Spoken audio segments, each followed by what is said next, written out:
السلام علیکم بچوں، آج ہم جماعت نہم مضمون سماجی علم کا مشکلاتی پرچہ نمبر 4 کریں گے، جس کا نام ہے جنگلات اور ان کے اقسام۔ جنگلات کی تعریف۔ جنگلات کسے کہتے ہیں؟ جنگل ایک ایسا بہت بڑا زمین کا علاقہ ہوتا ہے جو درختوں سے گھرا ہوا ہو اور مختلف قدرتی تنوع کا حامل ہو، اسے جنگل کہتے ہیں۔ جنگلات کی اہمیت، جنگلات کی معاشی اہمیت دیکھیں گے ہم۔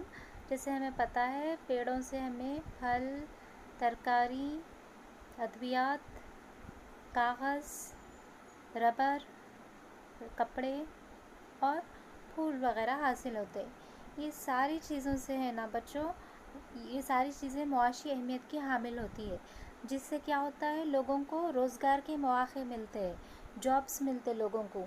کارخانوں میں کام کرنے کی وجہ سے، یہ ساری چیزوں میں شامل ہونے کی وجہ سے روزگار کے موقع پیدا ہوتے ہیں۔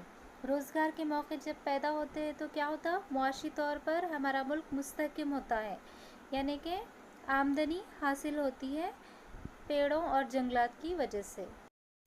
ہم دیکھیں گے جنگلات کے اقسام۔ جنگلات کی 5 قسمیں ہیں۔ پہلا ہے سدا بہار جنگلات، پتجھڑ کے جنگلات، خاردار جنگلات، دلدلی جنگلات اور مینگروو کے جنگلات۔ سب سے پہلے ہم سدا بہار جنگلات کے بارے میں دیکھیں گے۔ ایسے علاقے جہاں پر بارش بہت زیادہ ہوتی اور آب و ہوا شدید گرم ہوتی، وہاں پر اس قسم کے سدا بہار جنگلات پائے جاتے ہیں۔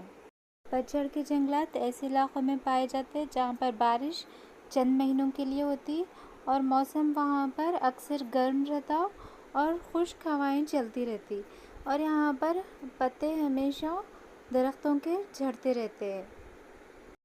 ایسے علاقے جہاں پر بارش بہت کم رہتی، درجہ حرارت بہت زیادہ ہوتا اور خشک ہوائیں چلتی، وہاں پر خاردار جنگلات پائے جاتے۔ مثال کے طور پر راجستھان میں خاردار جنگلات پائے جاتے ہیں۔ دلدلی جنگلات ساحلی علاقوں میں پائے جاتے ہیں، یعنی کہ جہاں پر ساحل سمندر رہتا نا، ریتیلے کناروں پر دلدلی زمینوں پر دلدلی جنگلات پائے جاتے۔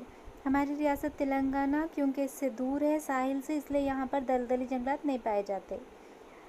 مینگروو کے جنگلات مکمل طور پر پانی میں ڈوبے ہوئے ہوتے ہیں، پانی کے اندر ہی رہتے ہیں جنگلات، وہیں پر اگتے ہیں۔ ان تصاویر میں آپ دیکھ سکتے ہیں، اس کے ذریعے سے آپ سمجھ سکتے ہیں، اس کی جڑیں پوری طرح مکمل طور پر پانی کے اندر رہتی ہے، جبکہ دلدلی جنگلات کنارے پر رہتے۔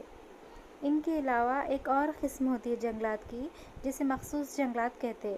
یہاں پر کوئی بھی شخص کا جانا منع ہوتا ہے، کوئی بھی یہاں پر نہیں جا سکتا، اسے محفوظ جنگلات بھی کہتے ہیں۔ اب ہم برطانوی دور سے جنگلات کا ایک جائزہ لیں گے۔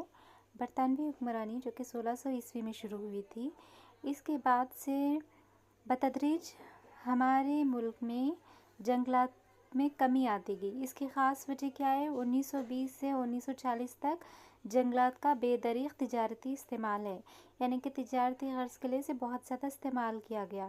اس کے بعد 1988 میں ایک نیشنل فارسٹ پالیسی، یعنی کہ قومی جنگلاتی پالیسی بنائی گئی، جس میں جنگلاتی رقبے کا تعین کیا گیا کہ کم سے کم جنگلاتی رقبہ کتنا ہونا چاہیے۔